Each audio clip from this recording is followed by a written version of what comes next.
the key is not the will to win. Everybody has that. It is the will to prepare to win that is important. Bobby Knight. Well, I think it's important that we share our experiences with other people. I think your story will heal you, and your story will heal somebody else. You never know what people are going through. When you tell your story, you free yourself and give other people permission to acknowledge their own story. So I always ask everybody, what's your story? Quality preparation can be the difference between good teams and great teams, or great teams and building a legacy. Our goal was and still is to build a legacy. We knew we would face bumps in the road, dead ends, and many obstacles during this process, but we wanted to give ourselves the best opportunity for success. In 2018, we started preparing the season in a way we have never done before. We knew in order to compete with the best teams in the country, we definitely needed to get stronger and faster. We needed to get fitter physically, mentally, and emotionally. But most of all, we had to practice. You see, practice doesn't make perfect. Practice makes permanent. I believe the basketball community can make great gains if we improve our off, pre, and in-season programs. However, in order for this to be achieved, there must be a commitment from the coaching staff. But most important, a commitment from players. Many players today believe in shortcuts, but there aren't any shortcuts in this life. One of the standards we set at the beginning of the season for our team was, you practice, you play. We took a tour of Grenada as part of our pre-season plan.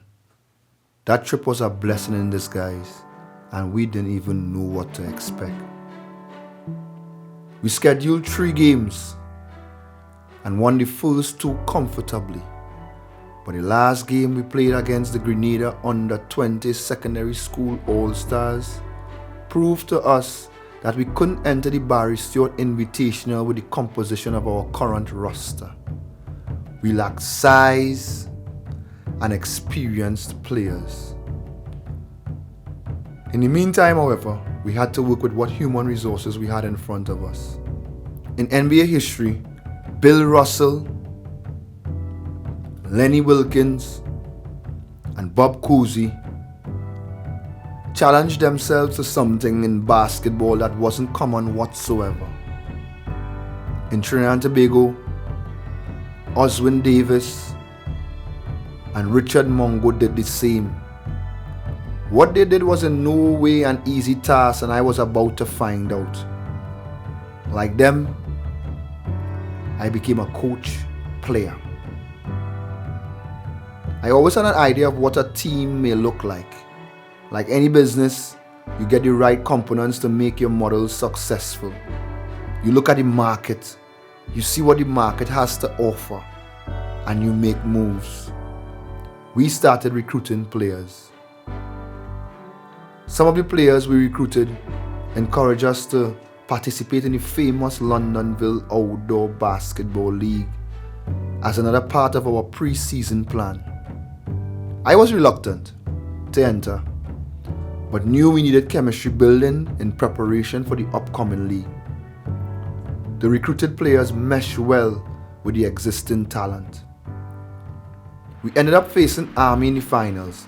They went as Black Cats, and the game went straight down to the wire. Long and short of the story, we lost by 3 points, and that's when it became personal between us and Army. Army 1, SOS 0. I had the pleasure of watching the entire game over a WhatsApp video call and they called me after saying they were sorry for losing the game. I had to quickly infiltrate their thought process that if you don't know what is failure, you won't learn. And if you don't learn, you won't change. That final was a Friday night, and 2 days after, on the Sunday afternoon, we had the opening game of the 2018 Barry Stewart Invitational Basketball Tournament against the favorites, Straker Nets. We recruited 3 experienced players who was in the best shape of their careers, but we knew they could have helped us somehow. Kevin Noriega, Kerry Celestin, and Lenwyn Wallace. When Kern George hit this 3, SOS were trailing 21-24 in the second quarter, but Straker Nets continued to dominate the first half as they thought that SOS were getting too close. Charles Williams getting points after the scramble, but they trailed 30-46 at the half. The second half was a 2-on-4 game with a scramble here and a scramble there. Jeffrey Harris hit this 3 to maintain a 15-point lead for Straker Nets, 80-65.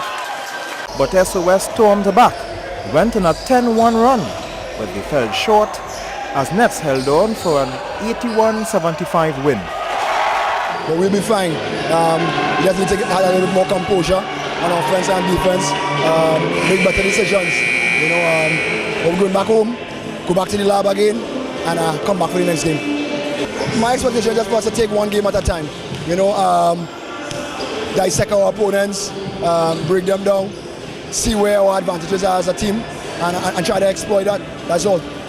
Ashton Dumoral scored 16 points for Straker Nets, but he heaped praise against his opponents. For us, I think fatigue had stepped in, and there's a bunch of ageable players on our team, so everybody get a little tired and we start to make mistakes and turnovers and stuff. But I must give hands off to Kern George and the SOS team because they have a young youth team and they're running and they're playing very good, playing very good defense. They're playing very good offense, and they just keep building and building and building. I expect to see big things from this team because already they just started. They're playing first division. This was the first division game, I believe. And to me, they're playing very good. They're playing with real heart. And if they continue practicing, they continue playing like this, they will reach very far. We walked out of the court with our heads held high, knowing we made a statement that we were capable of playing in the big leagues and wanted another shot at this team. We had no one to blame but ourselves. Turnovers 14, 6 from 30 behind the 3-point arc, 13 missed free throws. We reached the game late, but most of all, we did not practice. We were not prepared. We didn't give ourselves the best chance to be successful that day. We made an assassin board of teams we wanted to compete against that season. Straker Nets, who we just lost to. Police, Tito's Shack Attack, Army. But next was the first ever El Clasico, the Maloney Derby. Maloney Pacers. Of course, there's a lot of talk going around when you'd have left Maloney Pacers. You ever feel like you betrayed anyone when you left?